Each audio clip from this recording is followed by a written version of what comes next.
People know my name is Bronny James, and not being, identified as just LeBron James' son. In front of every camera in professional basketball, Bronny James just told his father's world exactly where to go. Not LeBron's son, not a legacy piece. Instead of all that, and trust me, that clip, that is just the beginning of what he said. 2 dreams, 1 name. My dream has always just been to put my name out, make a name for myself.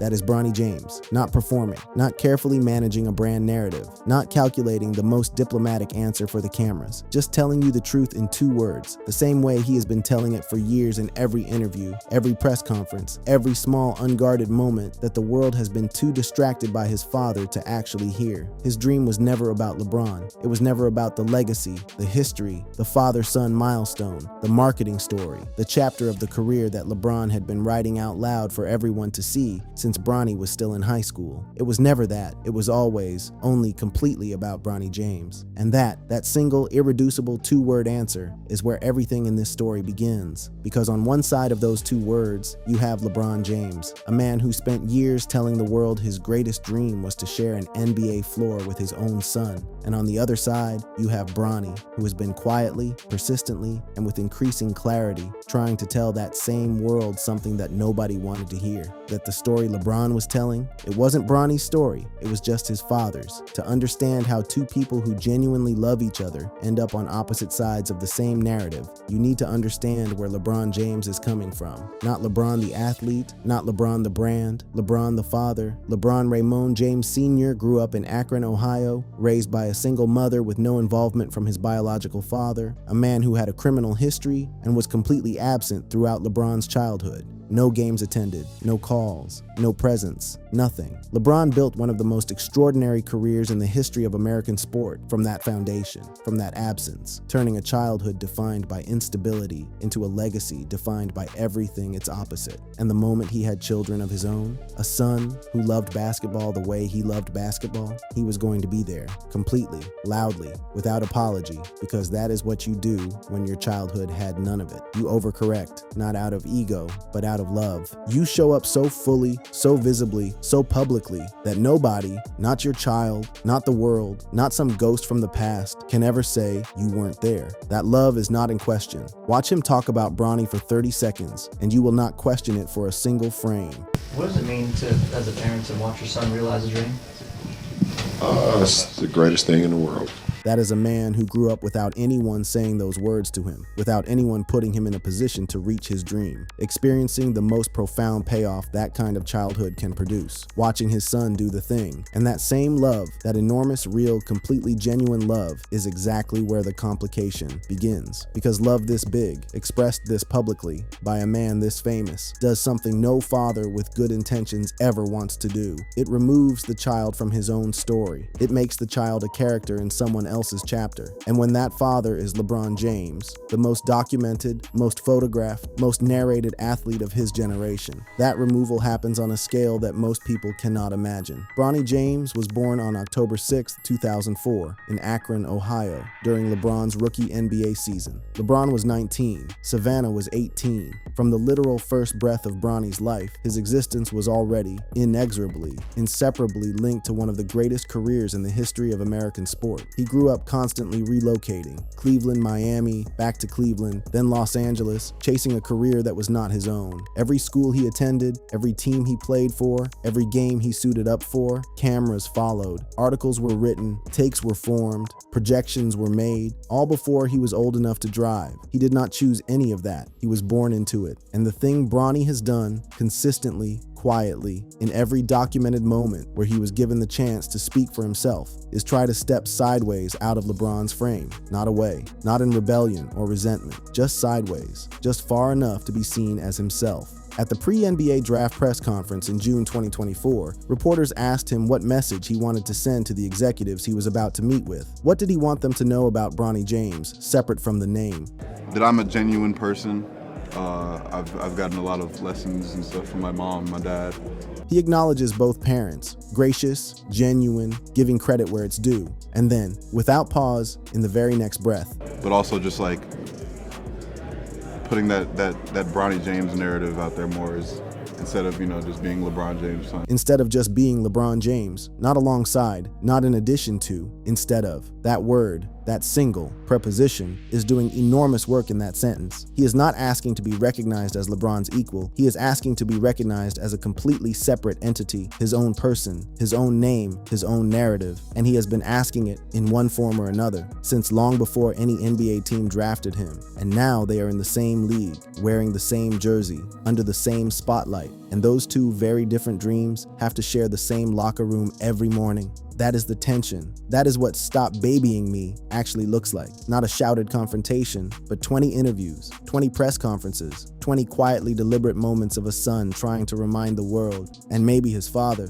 that he has always been his own person. And before we get to where that tension leads, and what it has produced in both of them, we have to talk about the moment that changed the entire emotional center of this story. The moment in July 2023 that put everything, every legacy conversation, every nepotism argument, every dream both of them were chasing, into sudden, absolute, irreversible perspective. Because the story of Bronny James is not, at its foundation, a story about basketball. It is a story about a young man who almost never made it back. What does the shadow cost? It is July 2023, USC basketball practice. Bronny James is 18 years old. He has spent his entire life being watched, tracked, filmed, projected, analyzed, anticipated. And on this particular morning, the watching stops because Bronny collapses on the floor and his heart stops beating. Cardiac arrest, caused by a congenital heart defect that nobody, not the doctors, not the trainers, not his parents, knew was there. The medical staff saved his life. He was airlifted to the hospital. And the basketball world, the same world that had already formed its opinions about nepotism and legacy, and whether LeBron was setting his son up for failure or engineering his success, went silent. Think about where LeBron is in that moment. A man who grew up without a father, who built his entire adult identity around being present, being there, being the father that nobody was for him. And suddenly, despite all of that presence, despite all of that love and investment and loudly declared pride, his son is in a hospital. And there is nothing that LeBron James can do about it. No amount of fame, no championship ring, no career points record can change what is happening in that room. And then, 10 months later, Bronny walked back onto a basketball court. When reporters asked him about it at the pre-draft press conference, asked him if he had genuinely confronted the possibility that his dream might be over forever, he answered with the kind of honesty that only comes from having actually been in that place. It's still lingering. I feel like my parents were a big factor of, believing in me. He does not try to sound fearless. He tells you the truth. And then, the one thing bigger than the fear. But yeah, I still think about everything that could happen, but, I just love the game so much that it just overpowers it. That is the foundation Bronny James is standing on. Not a family name, not a brand strategy, not an inherited legacy, just love. His own love. For a game he almost lost the right to play forever. And that specific earned personal foundation is why the father-son dynamic that followed became so charged. Because LeBron's response to the health scare was to intensify the protection, to be even more present, even more vocal, even more publicly committed to being the armor for his son. And Bronny's response was to come back from cardiac arrest and quietly, calmly, insist on standing without the armor. Now, watch what happens when they are asked the same question in the same press room, side by side, about the experience of Bronny playing in Cleveland, the city where LeBron's legacy was built, the arena where 20,000 people knew both of their names. LeBron speaks first, about what it means to him, about the pride,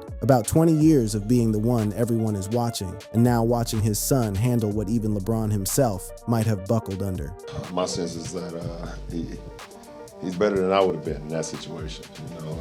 20,000 fans screaming my name to get in the game. He gives his son the highest compliment he knows how to give, comparing him favorably to himself. And then when it is Bronny's turn to speak about that same moment, I just say,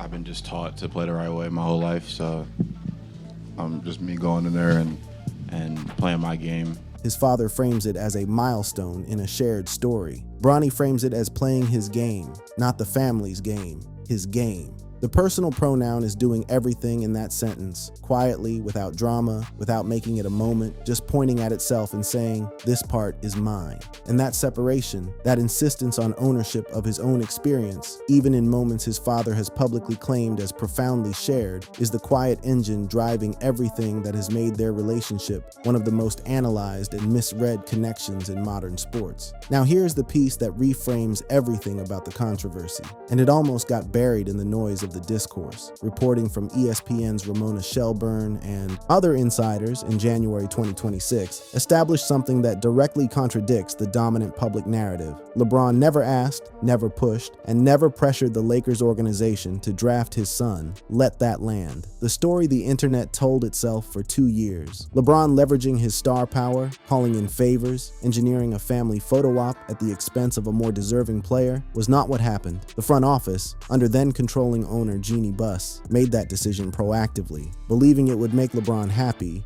and generate what they described internally as magic, and the twist that somehow managed to be even more tone-deaf than the original decision. Jeannie Buss reportedly felt that LeBron was not grateful enough for the gesture, fueling internal tension and strained relations between LeBron and Lakers ownership. Imagine being 20 years old, trying to earn your spot, trying to build a career while the world tells you it was handed to you, and finding out that your presence on the roster has caused a political fault line in the front office between your father and the owner of the building that you had no part in creating and no ability to resolve. Imagine carrying that weight every morning when you walk in. But Bronny does not carry it visibly. He does not go on podcasts to relitigate decisions that were made around him. He does not write Instagram captions processing the situation. He does not give press conference answers designed to distance himself from controversy. Instead, while all of this is happening around him, he does the one thing that cuts through all of it. He goes to the G League and gets better. Frequently assigned to the South Bay Lakers throughout both the 2024-25 and 2025-26 seasons, Bronny scored 30 points in December 2024,